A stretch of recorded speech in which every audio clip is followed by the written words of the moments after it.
As-salat is the source of protection for the person. And Nabi sallallahu alayhi wasallam, he says in the authentic hadith, إذا خرج أحدكم من منزله فليصلي ركعتين يمنعانه من مخرج السوء وإذا دخل بيته فليصلي ركعتين يمنعانه من مدخل السوء.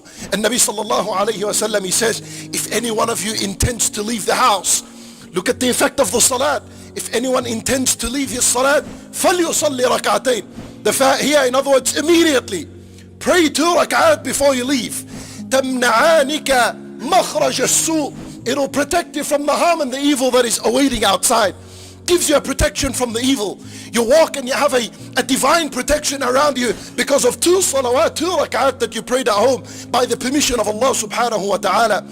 Well, what's the problem of the people outside other than the harm with shayateen and the devils coming to them? When Nabi sallallahu alayhi wasallam, he says in the completion of that hadith, and if you enter your house, pray 2 rak'at. Immediately the first thing you do, you pray 2 rak'at.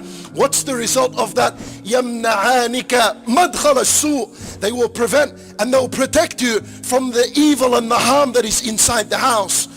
If you're protected from evil in the house, what's opposite to that? Peace and tranquility and calm and comfort and protection. This is what you'll find in your family, and this is what you'll find in your house. Well, the devils will be locked outside. None of them would be able to enter in your house. 2 rak'at, other than the fard, this was the effect of them. Imagine the effect of the fard and what kind of power and what kind of source of happiness and tranquility it gives a person.